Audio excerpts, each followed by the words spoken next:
Salut, chers panafricanistes, chers combattants pour l'émergence africaine.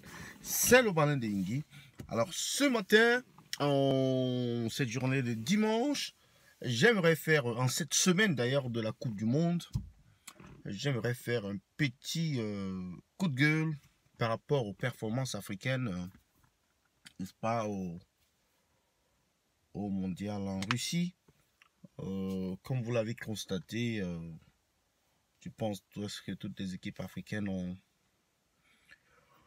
ont déjà presté. Elles ont eu des performances qui n'ont surpris aucun observateur.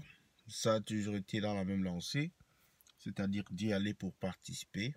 La dernière en vue, c'était celle du Nigeria qui a perdu 2-0 contre la Croatie.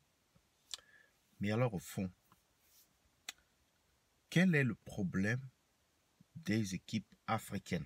Franchement, j'ai du mal à le comprendre. Pendant plusieurs années, on nous a fait croire que il y a ce problème de prime de match. Alors, les Nigérians ont-ils eu des problèmes de prime de match? Alors, cela se passe partout. En Égypte, au Maroc, la Tunisie, et là on a le Nigeria, et il ne reste que le Sénégal, qui vraisemblablement va subir le même sort. Si le Nigeria même attrape un point, ce serait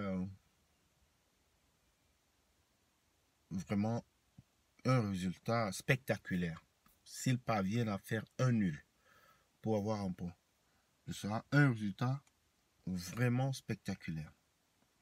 Mais bon, quelles leçons pouvons-nous tirer de cela? Nous avons une équipe comme celle de France qui est pratiquement... Il y a certains qui ont dit que c'est la meilleure équipe africaine. Parce que souvenez-vous, dans cette équipe, il figure 8 Noirs qui sont titulaires. Vous voyez, c'est vrai que certaines personnes essaient de juger la performance de cette équipe en disant mais c'est pas aussi ça, que c'est pas aussi... ils sont pas convaincants. Ils ont dû attendre jusqu'à la fin du match pour avoir une chance ou quelque chose qui a été fait peut-être au hasard. Ou alors, certains disent c'est plutôt l'arbitrage qui leur a donné cette victoire. Mais bon, la victoire, elle est tout de moins méritée parce que le but, c'était un vrai but. C'était un vrai but. La technologie l'a confirmé. C'est pour cela qu'il a été accordé. Et maintenant, le penalty, c'était aussi un penalty. Je ne sais pas si c'était un penalty. Ouais. Mais bon, qu'est-ce que vous pensez? Qu'est-ce qui est le problème de l'Afrique? Quand est-ce que l'Afrique va vraiment progresser? Ça fait 20... Au mondial 90,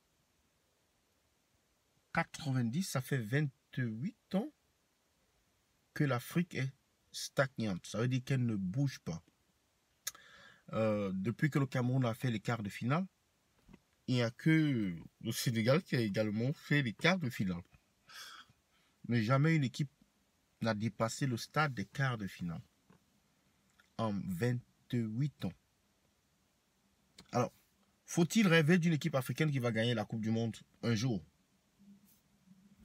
Ce serait trop posé, ce serait vraiment être un bon rêveur, je vais dire. Mais moi, personnellement, j'ai du mal à voir comment est-ce que cela va se concrétiser. Parce que parfois, les équipes y vont, on se dit, ah, cette fois-ci, ce sera différent, mais c'est la même chose. Alors moi, je propose ceci. La prochaine fois que les équipes qui a un tournoi de la Coupe du Monde, plutôt que de faire les éliminatoires, parce que ça ne sert à rien, qu'on fasse juste un tirage, on prend 5 noms, et puis on les envoie là-bas. Que ce soit même le Soudan, ou je sais pas moi, l'Érythrée, ou n'importe quoi. Mais qu'ils aillent se débrouiller. Dans tous les cas, ils ne feront pas pire que ce que les autres équipes ont fait. Au moins, on aura essayé quelque chose de différent. Qui sait? Peut-être ça peut nous donner un résultat. Alors, dites-nous ce qui est la clé de la mauvaise performance des équipes africaines en Coupe du Monde. J'attends vos commentaires. Partagez la vidéo. Merci. C'est le Baleine de Yingui. Bye bye.